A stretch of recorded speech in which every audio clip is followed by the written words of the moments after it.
See how this goes. I want to film something for you guys, just to put it out there. We're talking about ways to practice at home and stuff. And I actually had some people ask about this. So we're talking about knife fighting and our angles of attack and things like that. And I want to show you, one, I want to review angles for you. And then two, I want to show you a way to practice them that's really, really, really beneficial in my opinion. Okay, so let's take a look at our angles of attack first. Okay, every system has different angles. Nothing wrong or right about them.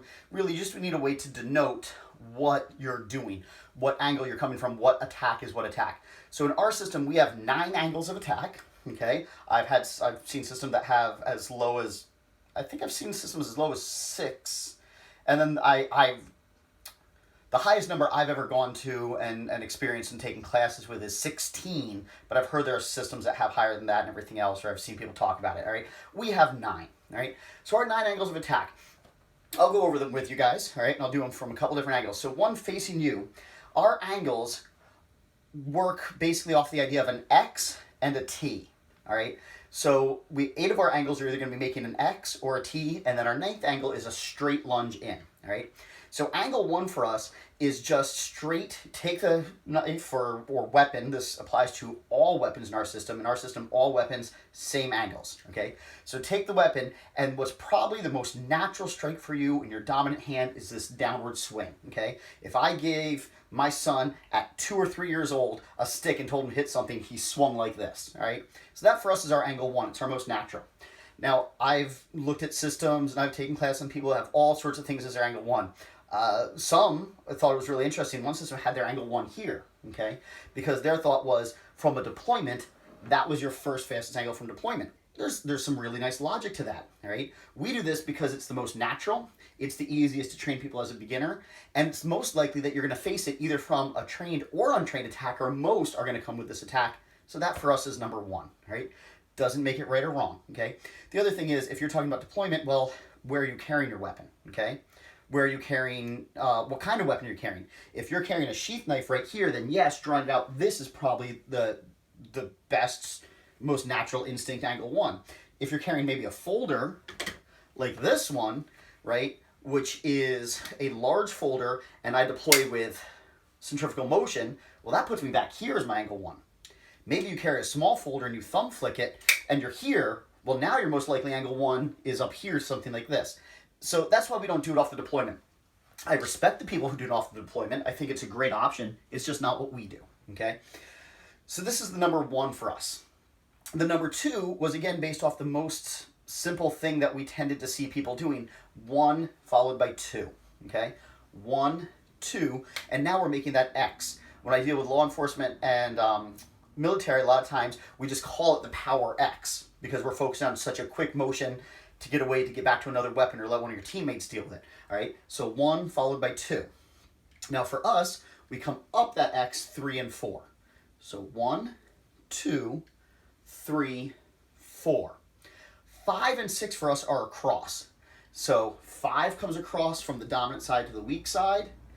6 comes across from the weak side back to the dominant side, all right? 7 and 8 are up and down. So 7 is down, 8 is up.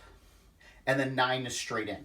So if I go through all of these with you, it's 1, 2, 3, 4, 5, 6, 7, 8, 9. Okay? Now, people will ask, first of all, where is that 5 and 6 going? Well, for us, we have 9 angles. Again, remember in our system, we talk about you can't defend the weapon, you can only defend the angle. So let's go back to that angle 1 for a minute, and this will help explain the 5 and the 6. Angle 1 could be a high angle 1 attack, and maybe that person's coming at you or you're attacking toward, say, the neckline. Okay, that would be a very high angle 1. Angle 1 could be a middle zone where I'm coming here, okay, and maybe that's attacking somebody's hand or arm. Maybe it's attacking across the chest and the pectoral muscles, okay? Angle 1 could be very low where I've come in toward the leg. Maybe they've got his leg extended and I'm coming in for the side of the knee. Femoral is actually not an easy target there. You have to go very far behind leg for the femoral, right? So a 1 could be a high 1, a middle 1, a low, anywhere in there. We consider them all 1s in our system. So with the 5 and the 6, same thing. A 5 could be here, right? Kind of like a lower midline, maybe right under the belt, that blue worm. Same thing with the 6. A 5 could be very high up toward the eyes, the throat. So a 5 is just coming across anywhere. Same thing with the 6, okay? So one more time, I'm going to do the angles facing you, and then I'll turn around so we kind of have the same perspective. 1, 2, 3, 4, 5, 6, 7, 8, and then 9 is a straight lunge in. So if I turn around, that's 1, 2, 3, 4, 5, 6, 7, 8, straight lunge 9. Okay? So those are angles of attack. I've had people talk to me and say, oh, well, I was practicing, but I was calling the 6 and the 7 and the 8, and the... Who cares? Who cares what they're called? Who cares what these numbers are called? They're just a way to know. So if you're at home practicing and you mess up the numbering, it doesn't really matter to me, all right? Another thing with this is, what about hands? So now I have a grip that I came out in my left hand deployment, okay? Generally, we switch it now. So it's in my left hand, so my 1 is coming this direction instead of this direction. But don't get too worried about that, all right? Again, it's not how you number it, it's how you defend it. It's how you use it, all right? The other thing to talk about is that these angles, I'll go back to right-handed so we're consistent for the video, can be any kind of attack. I just did them with a slash. It could be a stab. 1, 2, 3, 4, 5, 6, 7, 8, 9. So it could have been stabs instead of slashes, okay? With the slashes, it could be those full body slashes like we did. It could be the flicks or the snapping cuts like we like a lot in our system. So it could be 1, 2, 3, 4, 5, 6, 7, 8, and then a stab with a 9, right? So you can get a lot of different things with this, right? Reverse grip, right? We don't do a lot of reverse grip in our system. We prefer the forward grip. But if you're a reverse grip person, same thing. 1, 2, 3, 4, 5, 6, 7, 8, 9, okay? And that was with stabbing. It could have been slashing. All of this makes sense, all right? It all works the same way. Another thing with this is your energies, okay? So if I grab something a little bit longer here, a lot of times with arts, you'll hear about, talking about broken energy and fluid energy or whatever they call it, all right? The attack basically being, does it hit and return or does it go all the way through? Well, I could do either of these, right? I've got a very long thing here, okay?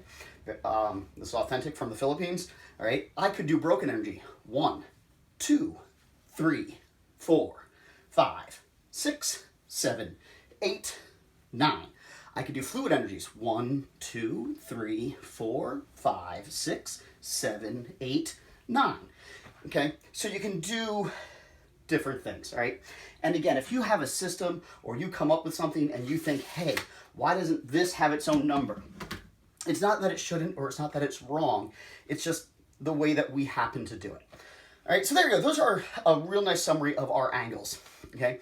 And again, I don't care what you call them. It's just what we use. We used to do it differently. We used to just work our way around the clock. We used to just go 1, 2, 3, 4, 5, 6, 7, 8, and 9. And that's how we used to do it. And then I discovered some other systems, and I looked at some things, and I decided what I did and didn't like, and how we could incorporate it, and what worked best for us. All right? So now we do the X's and the T's, and it's a little more natural and flowing than working around the clock. So that's why we do it. All right? Now, how can you practice this, especially at home on your own? A couple of ways. One thing, a drill I like to do, and I'll do the whole drill with you, so you see it doesn't take as long as people think. What I do is, and I'm going to say this, by the way, I totally stole this from somebody on the internet, and I don't remember who it was, so if I stole this from you, extra credit to you, it's awesome, right? What I do, though, is I do every angle followed by every angle. So let me show you what I mean there. I'm going to go back to my blade. I do every angle followed by every angle. So I'm going to do a number 1 followed by a 1, and then a 1 by a 2, and a 1 by 3, etc. So watch the whole thing, and if this gets a little boring, just skip ahead a little bit, but it's kind of fun in my opinion, all right? So I'm going to do 1 followed by 1, 1 followed by 2, 1 followed by 3, 1 followed by... I lost track. What did I just do? 3? A 4, a 1 followed by a 5, a 1 followed by a 6. Notice I went to the 2 levels there. A 1 followed by a 7, a 1 followed by an 8, and a 1 followed by a 9. Now I do a 2 followed by a 1, a 2 by a 2, a 2 by a 3, a 2 by a 4, a 2 by a 5, a 2 by a 6, a 2 by a 7, a 2 by an 8, a 2 by a 9. 3 by 1, 3, 2, 3, 3, 3, 4, 3, 5, 3, 6, 3, 7, 3, 8, 3, 9. 4, 1, 4, 2, 4, 3, 4, 5, 4, 6, 4, 7, 4, 8, 4, 9. 5, 1, 5, 2, 5, 3, 5, 4, 5, 5, 5, 6, 5, 7, 5, 8, 5, 9. 6, 1, 6, 2, 6, 3, 6, 4, 6, 5, 6, 6, 6, 7, 6, 8, 6, 9. 7, 1, 7, 2, 7, 3, 7, 4, 7, 5, 7, 6, 7, 7, 7, 8, 7, 9. 8, 1, 8, 2, 8, 3, 8, 4, 8, 5, 8, 6, 8, 7, 8, 8, 8, 9, and then last, 9, 1, 9, 2, 9, 3, 9, 4, 9, 5, 9, 6, 9, 7, 9, 8, 9, 9, okay? And what I've done now is I've gone through all of my angles, followed by all of my angles, and if you look, it didn't take that long, and it's a fun little drill to do, and you can do it many ways. You can mix it up, right? I could do stab 1 slash, stab 2, or stab 1 slash 2. I can mix up, I can do double stabs, I can do stab and slashes, I can do all sorts of things. Another one that becomes really fun is what if you have 2 blades. Grab yourself 2 blades, or maybe a matched pair. Let's do this one out, okay? And now what I do is I do the first one with this hand, the second follow up with this one, okay? So this becomes a little interesting. I might do 1 followed by 1, 1 followed by 2, 1 followed by 3, 1 followed by 4, 1 followed by 5, 1 followed by 6, 1 followed by 7, 1 followed by 8, 1 followed by 9, and I'm not going to go through them all, but you get the idea. Obviously, you see very quickly when you start having blades moving around, this is why you want a practice blade. Do not be stupid and do this with live blades and end up cutting yourself, okay? Or do this with sticks. Stick works beautifully with this, but that double hand really starts to get things in, okay? And then once you do it right-handed, do it left. So again, if I do both of these guys, right? 1 followed by 1, 1 followed by 2, 1 followed by 3, 1 followed by 4, 1 followed by 5, 1 followed by 6, 1 followed by 7, 1 followed by 8, 1 followed by 9, and then I'm working both hands, okay?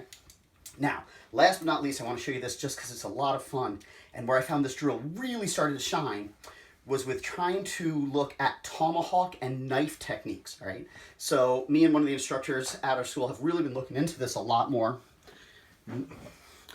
So if I have a tomahawk and knife here, now this starts to become exercise, all right? A tomahawk is heavy, and I'll do this 2 ways with a tomahawk, or a baseball bat would be great. Do it one hand with a baseball bat.